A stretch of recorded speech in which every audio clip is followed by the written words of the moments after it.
effective as possible, make sure everybody's getting their caffeine, but also putting fingers to keys. So that brings us to our next polling question. So Sophia, I'm going to ask you, if you would, please go ahead and launch that question for us. Great. Okay, here we go. So our next polling question is, how would you rate the quality and quantity of data available to you for running your organization? So 3 options, straightforward options here: high quality, you have everything you need in one location; moderate quality, good reporting, but you have to depend on Excel to maybe stitch it together, put the finishing touches on it; and poor quality, you have to dig to find everything. So we'll give everyone a few more seconds to fill that out.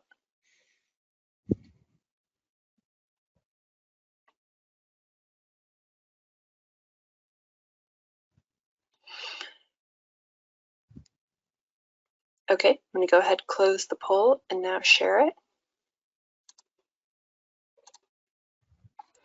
Okay, so it looks like the vast majority have moderate quality reporting, a few with poor quality reporting, and no one with high quality reporting.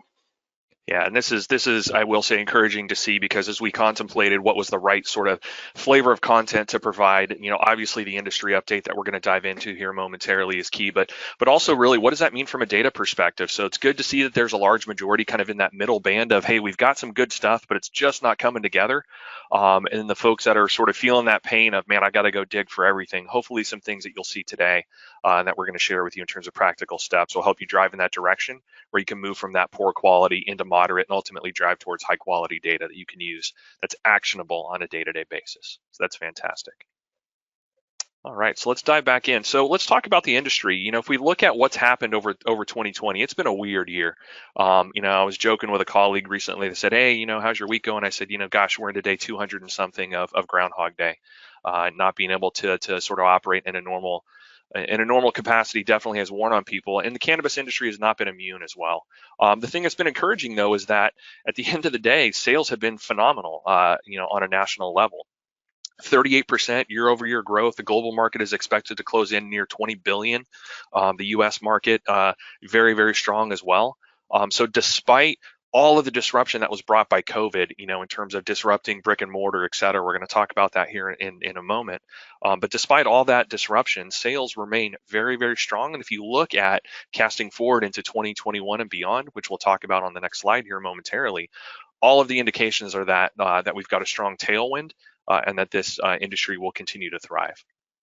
In the middle here, M&A activity. This is an interesting one. I was discussing this with our one of our partners who leads our overall cannabis practice and is an expert in the taxation of cannabis organizations.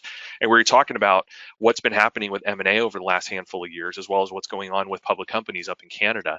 And it was really interesting. We came into the year like gangbusters, lots of deals. And then about week 8, week 9 of the year, it was like M&A driving off a cliff.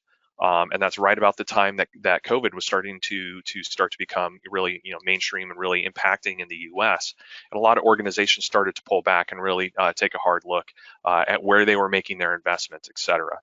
I think it's also indicative of the maturation of this industry, where you back up 4 or 5 years, you may have been a very, very strong M&A target if you simply had licenses that were available, that you could then take an influx of cash. That investor could then use those licenses to then grow and expand operations. But as the industry has grown and matured, you've seen more and more what we'll call professional operators come into the space, individuals with stronger investment, finance, and accounting backgrounds really overseeing the business, especially from an investment perspective. And I do believe that trend is going to continue. Last but not least, COVID threw everybody a wrench, and we're still in it. It's a big discussion point. Being election day, I'm sure we're all hearing quite a bit on both sides of the aisle of what the impact is and how we should handle it. But COVID definitely was not immune to that. And on one hand, it was great because really across the board, it was deemed to be the entire supply chain was deemed to be an essential business, not just retail, but the entire supply chain, which was fantastic.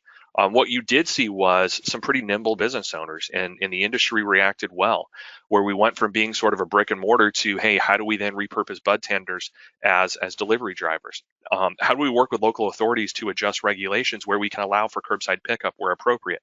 In some cities and counties in Colorado, they were able to work with the local authorities to local county to make sure that they were able to adjust legally. So you saw some really good innovation, really good adaptation coming out of that. And as I was discussing it with Mike, one of my partners, the question mark is, are we going to go back to the way things were when COVID sort of, becomes a little more settled down and we're able to start operating the way we were pre-COVID? Is this industry going to fall back into that? Hey, we're just sort of a brick and mortar. We've got to be handling things in house, or are we going to continue to lean in and continue to innovate as an industry? And I think it's going to be more of the latter. I think really across the board is going to be more innovation and more changing of business models that we've seen COVID starting to spur. So if we think about it, then let's fast forward and what's it look like as we're rounding the corner? I'm still in a little bit of shock that we're here in November. And we've only got another 8 weeks of the year left. It just seems shocking. But as we think about 2021, what does that look like? If you look at analyst research around the U.S. cannabis industry specifically, they're expecting that the industry to continue to drive towards $35 billion in the U.S. alone over the next handful of years, and that is by 2025. So that's not next year, but still not in the too distant future. If you compare that with the expectation that global cannabis market is going to be only 50 billion, the U.S. is going to dominate that. So it really shows that there really is an appetite for this, and there has been quite a change in consumer preference and really view towards cannabis as being accepted in the mainstream. Today again being election day, I'd be remiss if I didn't talk about the 5 states that have cannabis related legislation. States like Montana, South Dakota, et cetera. Quite a few have propositions on the ballot that their voters are going to determine whether or not they want to legalize cannabis for medical and in some cases for recreational use. So you're going to continue to see that. And I think as we'll talk about on the next slide, I think you're going to see even more legalization, not only at the state level, but potentially at the federal level as well. Investor pressure. If you look at what's happening with cannabis companies in Canada, Canada has got kind of the blueprint of a national, being federally legal at the national level, and because of that, companies can have access to public markets, to capital markets. And if you look at the pressure that's being placed on them, despite really good returns, really good sales, investors have not responded quite as positively. Some of those stocks have slid, and it's really because there's aggressive expectations about how do we drive this business to truly get to economies of scale? How do we get to the point where we have supply chains that are going to support that in the best way? And that really feeds into the last thing that we're expecting to see in 2021 as well, is really organizations refocusing on the fundamentals. And I think that's a cornerstone for what we're discussing today, is refocusing on those fundamentals. Investors are pushing organizations to get rid of or jettison those non-core businesses, to really focus on key metrics, making sure that we've got the right fundamental blocking and tackling, and we're going to drive the organization forward from there. So if we think about what's happening now and what we're kind of projecting to 2021, what I'd want to bring this to is just what I'll describe as the immutable truths of what we see at Armanino as the immutable truths of the business. What are those things that any way you cut it are going to be fundamental to this business that we need to adapt to? We can fight the current, or we can go with it and understand that this is what is happening in the industry. Number one, sales will continue to increase at record levels. That is really, you've seen what the projections are, not only for where we're going to end this year, but where we're fast forwarding to. And we need to be prepared for that, thinking about, can our system scale appropriately? If I've got a retail footprint, do I have the right processes to bring people on board, to make sure I'm training appropriately, to make sure my systems can scale, cash handling, et cetera? And I think what you're going to see is it's really driven by the next point, which is legalization will continue to expand, both by state as well as internationally. And this is one that, as again, being election day, we're seeing this. We've got 5 states that are looking to legalize. Pennsylvania is a state that the governor is very, very vocal about calling on his state legislature to not worry about the voters and to go through and to push through legislation, in large part because of the taxation revenue. COVID, one of the ripple effects that we've not fully seen work its way through our economy is the impact of the lack of taxation dollars, sales tax, et cetera. State and counties are foregoing because we can't operate under normal conditions. So that legalization can absolutely have a significant impact on a local jurisdiction. And I think legalization will continue, and it will continue to head east because investors are going to continue to push for that as well. And it's going to continue to be advocated by lobbyists, et cetera. The middle two here, products are going to continue to diversify, and then I think customers will as well. It's interesting if you look at the statistics around who are the largest consumers of cannabis, et cetera, it's still in that 19 to 30-year-old range. But one of the biggest growing verticals is individuals, in their 60s and above. And what used to be sort of a product or that was not viewed favorably by the public now really is. And so you'll see product innovation expanding, and you'll also see diversity of customer as well as spending habits very significantly. And again, a lot of this is how do we react to these? How do we make sure we've got people, process, and technology in place to capitalize on these truths of the business? And the last but not least, taxation. At the state and local level really are going to continue to be a burden. And I think we just need to call a spade a spade. It's going to continue to be challenging, and organizations are going to continue to need to focus on 280E compliance and making sure that we've got robust processes in place to make sure we're capturing data and remitting taxation appropriately. And at the end of the day, what should we all be thinking about as we think about not just the topic today, but more broadly across our organization? What's that common thread? And the common thread really is across people, process, and technology. As I mentioned, thinking about who are the right people we need, both in strategic leadership, but also day-to-day operations. And if we're in a sub-segment of this industry, such as retail, where it's prone to higher turnover, it's prone to individuals that might be part-time workers, et cetera. It's just part and parcel to how retail works. Do we have the right people, and do we have the right processes to rapidly onboard those people, train them, get them proficient, and then also make sure that when the time comes, offboarding those individuals as well. So we're reducing the risk to the organization. And I would couple process and technology together. Though you can't have one without the other. You're not going to make meaningful change to process without meaningful change to technology. And we're going to talk about some of those limitations today. So how do we start to do this? I think number one is you have to establish base camp, which is looking at how do we build a robust technology ecosystem, and what does that look like? And I will say, having been involved in technology for closing in on 20 years now, when I started my career, it was still sort of what I'll call monolithic ERP. You had servers sitting down the hall, and you could hear the fans running, you see all the lights blinking. So you had some assurance that things were going to keep running because you had this box sitting in the closet or server room down the hall running everything. But there were some significant limitations with that. Interoperability, meaning how I can move data between systems, how I can get them to work together, had caused a lot of manual workarounds, and more importantly, it was very capital intensive. So startup and smaller businesses really struggled to get leading edge technology.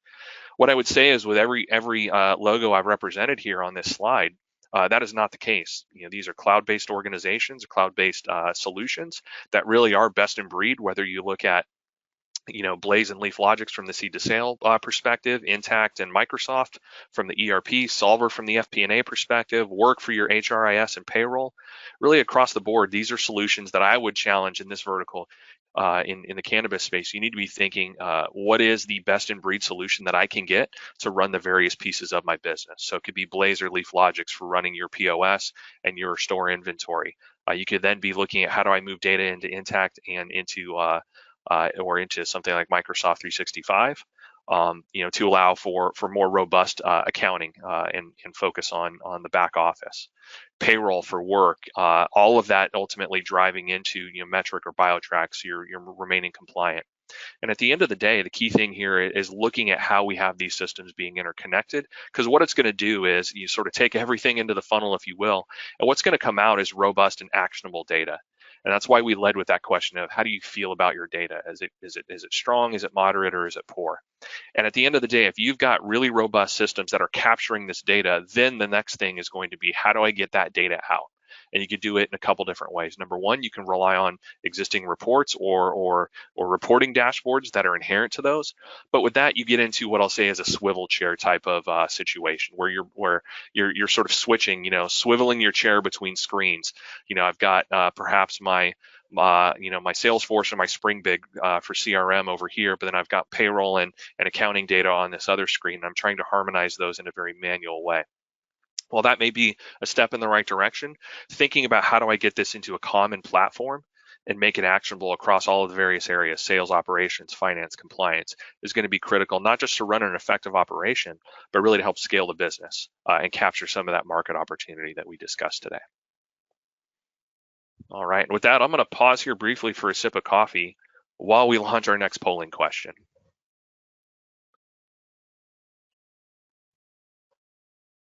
Okay, great. So our third polling question is, where are you at in your journey to build and optimize your technology ecosystem? So moving quickly with flying colors, love to see that. Gaining steam, still at the starting line, or not sure. So give it about maybe like another 20 seconds or so for everyone to vote.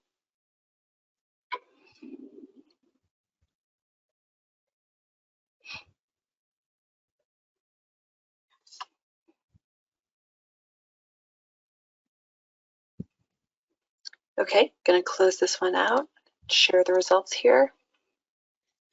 So it looks like the majority answered still at the starting line, with gaining steam and not sure being the second options.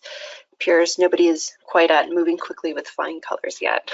Yeah, and that's not surprising, and thanks, Sophia. And this is really good input. It's encouraging to see we've got some folks gaining steam. If we were able to do this in person, I would love to ask for a raise of hands and call on you guys and put you on the spot to see what's working for you. It's not surprising that that folks are still sort of at the starting line and thinking about this.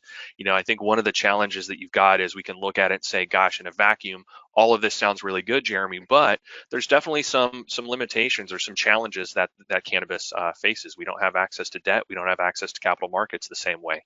So being a very cash oriented business, companies have to be very appropriate with their investment in technology and process and whatnot in very different ways than organizations such as a technology company or a life sciences company or a manufacturing organization who has access to those facilities would need to think about it. So encouraging to see there's a lot of folks at the starting line and really starting to gain steam. So let's dive back in here then, if we could, and let's talk a little more about how do we get more wind in your sails and how do we push you forward more quickly. Well, number one, it really needs to focus on actionable data. And what you need to take a step back and say is, number one, what should I be thinking about? What is it that I need most and where is it coming from? So if you're looking at customer acquisition or sales, likely going to be a combination of either your CRM or loyalty system, if you're using a loyalty system, and your POS platform, your seed to sale. Looking at what are those key things that you're looking at, what are those key metrics that you care most about, not only from a sort of management perspective, sort of C-level management, but also what should your store managers be thinking about? If you've got 3, 4, 5 different dispensaries that you've got different management teams in charge of, individual managers, what do they need to be focused on as well? And how are they getting that data? How's it being reported up to some type of consolidated leadership team? Thinking about operations, thinking about financials. These are all different things you need to be thinking about as you're building towards getting actionable data.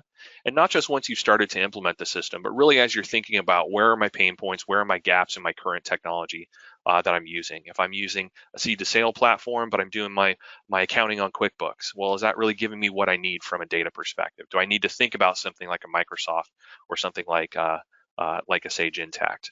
Am I getting all of the data into a single place, or am I stitching it together with Excel? Maybe it's time to start thinking about a more robust platform like Solver. And you can see here across the bottom, the foundational elements, again, it goes from what I'll call native reporting that's going to come out of these systems, all the way up to something that's going to be more significant in terms of an FP&A solution with built-in dashboarding. As Terry had mentioned when we led off, having the Power BI platform, which is a Microsoft solution, exceptional for visualization and business intelligence, built into Solver, I think is one of the biggest advantages that they have. So as we jump forward here, I'm going to ask my colleague Brian Rogers to jump in here and help us focus a little more on, as we're thinking about this forward-looking process of looking at FP&A and looking at real-time reporting. What should we be thinking about? What are some of those challenges? So Brian, I'm going to hand it over to you. Yeah, thanks, Jeremy. Yeah, and back on that last slide too, we don't have to go back, but just putting it into perspective, I mean, I think if you look at what you're trying to do and you look at your KPIs like Terry mentioned early on, I mean, it's really around what are those key things that you need to manage and getting the right data, the data sources and everything aligned in that information system to really put it all together. But you could get easily lost in all your data, obviously.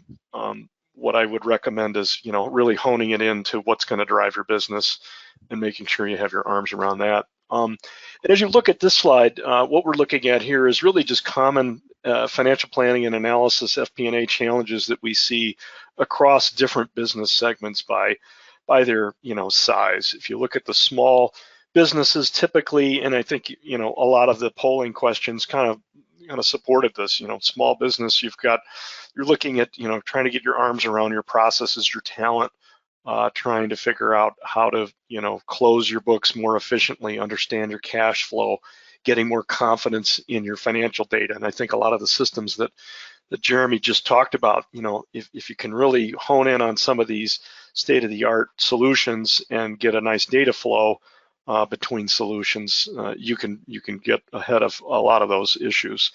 And when you move into the medium-sized businesses, really getting into the above 10 million, maybe to $1 billion, there's different challenges there.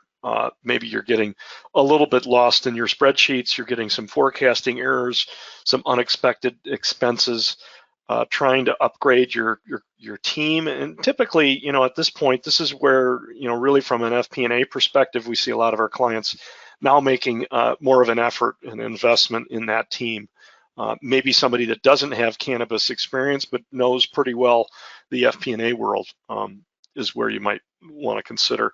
But really trying to look at your options for technology. And again, a lot of what Jeremy was just showing on the different options there for systems is where we see these kind of size businesses really start to focus on those solutions. And then of course, as you build into a large enterprise and maybe you're getting over $1 billion in revenue, we're trying to bring everybody together, make it decentralize, looking at multiple accounting systems. Maybe you've had some M&A activity, trying to bring everybody together in common platforms and analysis, and really getting a little bit more sophisticated with your forecasting and your business models, and trying to still probably throughout on each one of these phases, of course, getting a handle on your cash management. And let's move to the next one here.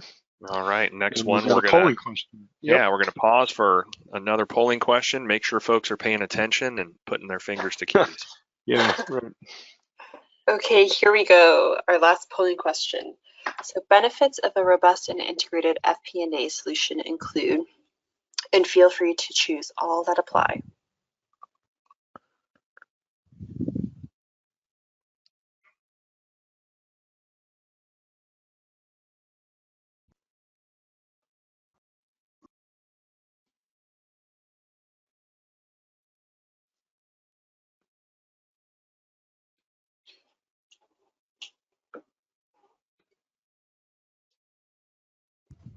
All right, give everyone a few more seconds here. Get your submissions in.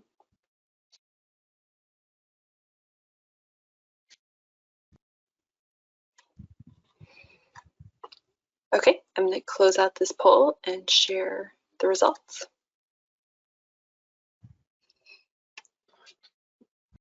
Okay, so it looks like 100% of those who submitted thought benefits included real-time access to business performance metrics, and that it facilitates strategic partnerships with department leader.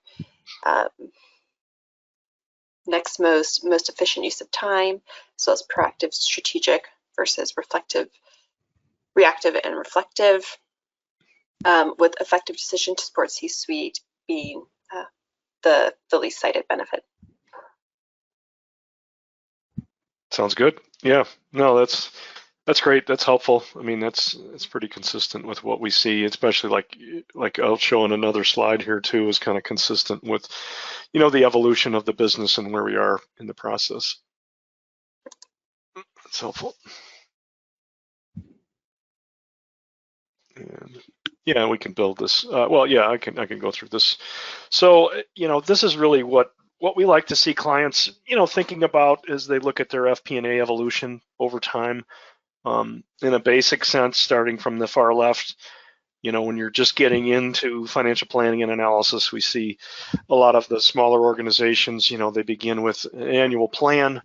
They look at monthly reporting, certainly budget variance analysis. They're getting the 3 main financial statements, but of course, it's all spreadsheet based, and it's really, maybe you're doing some kind of best guess on the next year, but it's really more of a reflective and reactive. What happened last month? What do we need to learn from last month? There's not a lot of looking forward there.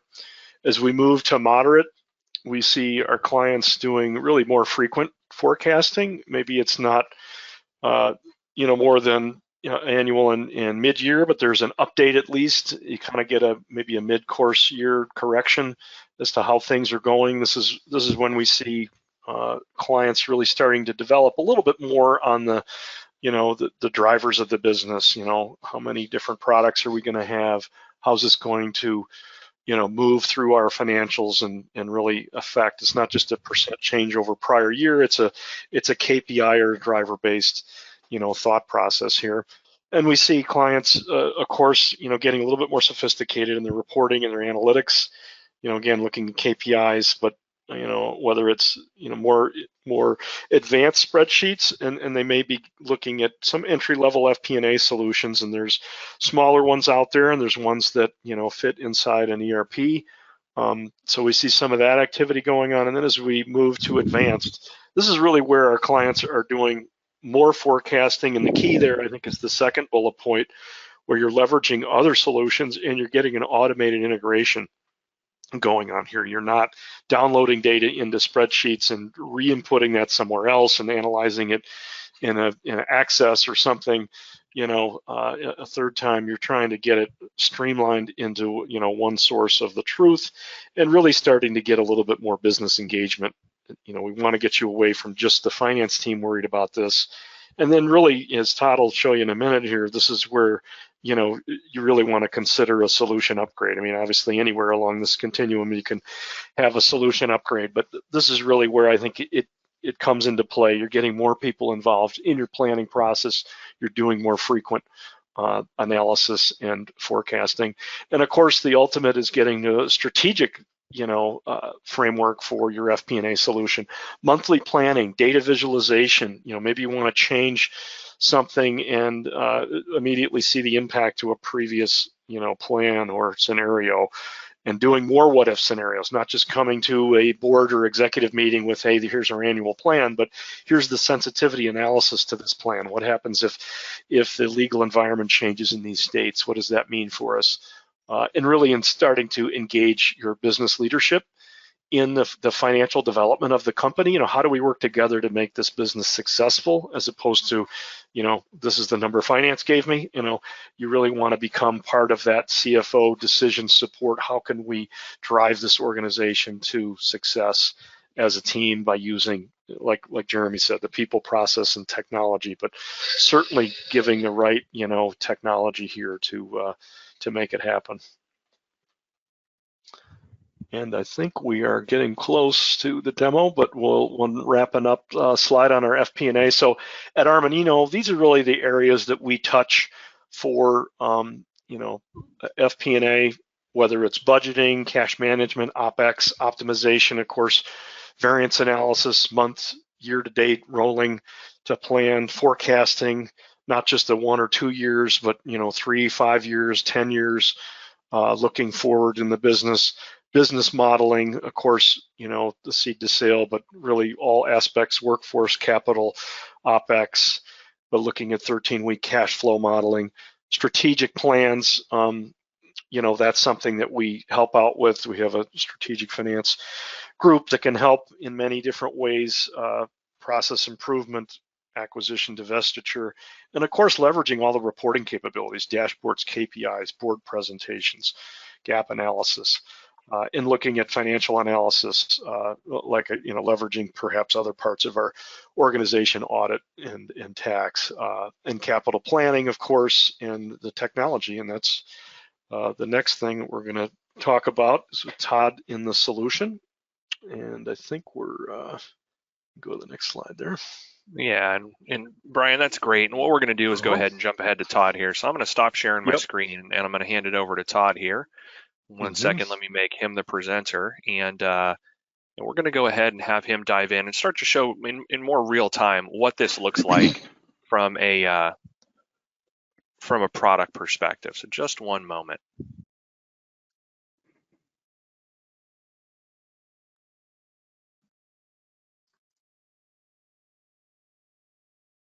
All right, and Todd, are you able to share, or did it not come across as me making you the presenter? There we go. I see it. There we go.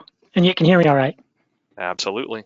Yep. Excellent. Thank you, Jeremy. I appreciate it. Great information. I've really enjoyed viewing this webinar myself, actually.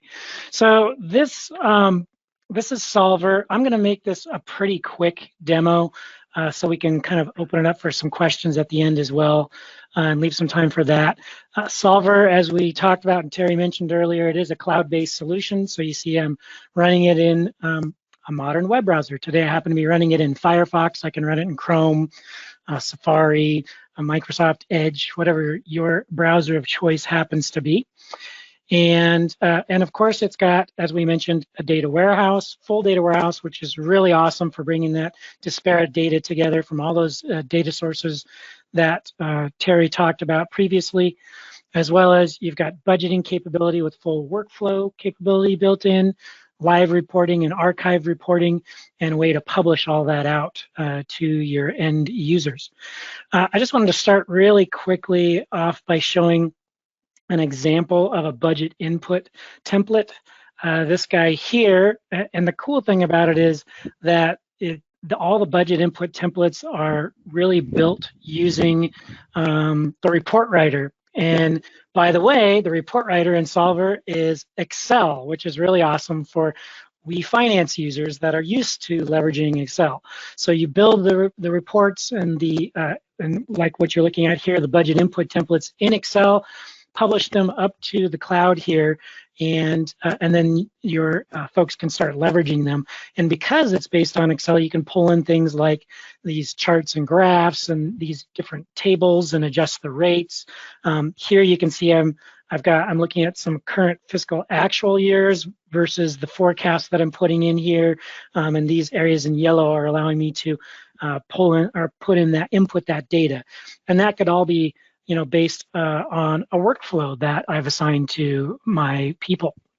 So let's just jump over to some example of some reports. So this is my archive area where I can push out or publish reports. And again, there's a built-in publisher to allow me to push those out in onesie-twosies or bundle them together to various and sundry groups of people. And if we look over here, they've got this kind of cool notion of playlists, think SoundCloud or Pandora or something like that. And the really nice thing about that is, for example, I've got my management presentation here. Maybe once a month I go through a board presentation or a management presentation. I've got these guys I've added to that playlist. I hit show playlist, makes it into a full screen presentation that I can start leveraging during the meeting. And down here, you'll notice that I've got the various pop-up tabs, if you will, to all the reports that are bundled together in this presentation. And again, here's an example of profit and loss where we're pulling in some charts and graphs that are showing us things like our revenues and our profits, our profit margin, revenue per employee, but also showing us basically a P&L down below here where we've got our actual and variance, and we've got different indicators. We're looking at actual versus budget, and we've got conditional formatting going on here, as well as some heat mapping as we look across the report.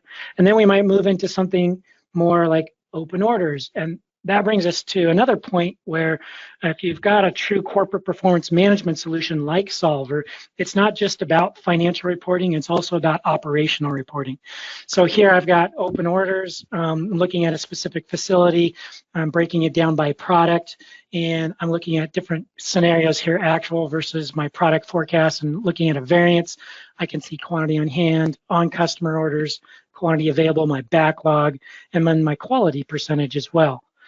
Moving into kind of a work order management type of report, I see my customer and by facility here, by product, my work order numbers, my SKUs, release date, and got some information coming on in here telling me where things are in terms of work in process, if it's Is it okay? The status wise, are we short? Is inventory short? What's my capacity status? And I can really, helps me really leverage and hone in on the areas or the fires I need to put out. And then on the more kind of edibles manufacturing side of the fence, or it could be maybe cartridge manufacturing as well, that type of thing. I'm breaking this out by facility, looking at standard versus actual costs and variances there.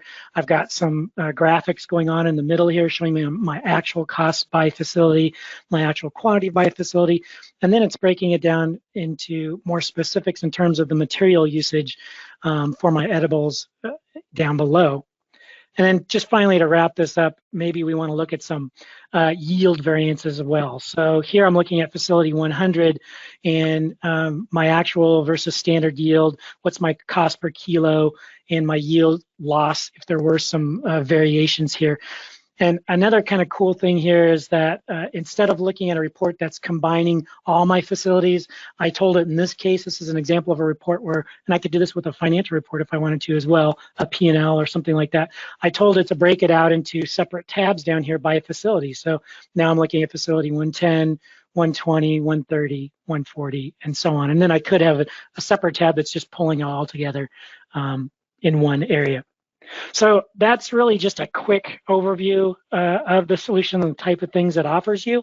But again, I did want to leave some time here at the end for questions and Q&A. So Jeremy, Brian, back to you guys. Awesome, and thanks, Todd. You're welcome. As soon as you stop sharing your screen, I will go ahead and take that back. There we go. There you go.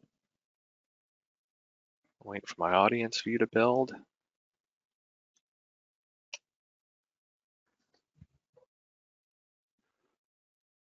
Yep. All right. Awesome. Well, Brian, let's bring it full circle, and I see we've got one or two questions here that we can answer. Yeah. You want to do the questions first? We can. We're running a little short on time here. So one question we've got here is what's the question is, and I'll paraphrase here, is what is the best starting point that an organization should think about as they're working to refocus on a more modern reporting solution such as this? Brian, maybe I can lead and then ask you to follow on. It is really thinking about going through the process, beginning with an assessment and building out your roadmap. And the assessment doesn't need to be overly complex or laborious, but it really comes back to that slide that I presented earlier where you have to look at what is the nature of the data that you're trying to get and where is it ultimately coming from. So it's somewhat of a data mapping exercise combined with sort of strategic reporting.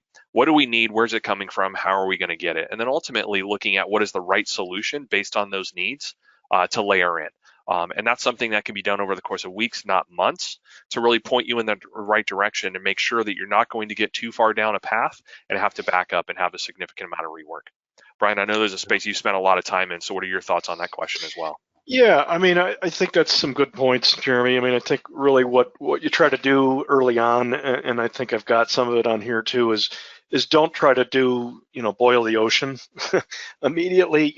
Focus on the fundamentals. Get your accounting system, get your operating system, the data, associated with those. Get your arms around that first, and then begin to plan in a way that, again, takes the most important part of the business and look at that and then phase it out over time. And like it's saying here, I mean, fundamentally, yeah, you got to trust your data at some level. Just putting bad data into a fancy solution isn't gonna help you. Kind of this don't make bad fast kind of thing. And what we want to make sure is we don't just take what you have in Excel and just slap it into something like Solver. We want to make sure it's really taking you to the next level and avoid the short-term thinking. This is really where, think strategic. Yeah, you want to solve an immediate problem perhaps, but look at the long term. Go with a solution that you're going to grow with and learn with, and really help your team with, and go beyond your finance team. Really, make sure you're drawing in other department leaders. I think that's really where you're going to have value and bring them into the process of, again, how you're going to be successful in the organization. And we see this sometimes in when people buy a solution, really any solution, but in many ways the FP&A, don't just buy something and go, well, that solves the, seed to sale forecasting or something. and then kind of let it sit there. What you want to do, and we've seen successful organizations that we help out all the time, is developing this over time. Hey, we're going to do this year, but next year we're going to solve our workforce planning and our capital budgets and our balance sheet forecasting and cash forecasting, or whatever the course may be. Develop internal subject matter experts, and really leverage your solution and your process over time. No, and that's all great, great information and great pitfalls to avoid. So, well, as we're closing in here on the top of the hour, kind of bringing it into closing, just reiterating what we touched on: industry trends and projections, not just those that are happening in 2020, what could happen next year, but really looking beyond. What are those immutable truths that you may want to align your business to? Components of a robust ecosystem, tangible steps, etc. And then obviously stepping through what Todd showed us in the way of solvers. So. We'll give everybody just another moment here. If you have questions, please drop those into the question pane of GoToMeeting. And if not, give everybody another few seconds. And if not, we'll go ahead and wrap up. And I'll thank everyone for your attendance and again, bearing with us for some of the technical difficulties that we had here at the beginning. All right, and I see no questions coming in. So Terry, any final words before we wrap up? Well, no, I think there's great content today, and I really like the strong industry focus. So as far as on behalf of Solver, I'd like to thank Armanino, and I'd also like to thank everyone who attended today and for putting up with us at the beginning, but we got through it. So thanks, Jeremy. I'll hand it back to you to close it off. Excellent. And I think that's it for today, everyone. We will go ahead and work with Terry and the team to make sure that you get a copy of these slides. It will also include contact information for both the Solver team as well as Armanino. Should you have any questions or like to dig in further on this topic, we're more than happy to get on the phone and in a web meeting and discuss those needs, how we might be of assistance. So thank you again, and everybody have a great day.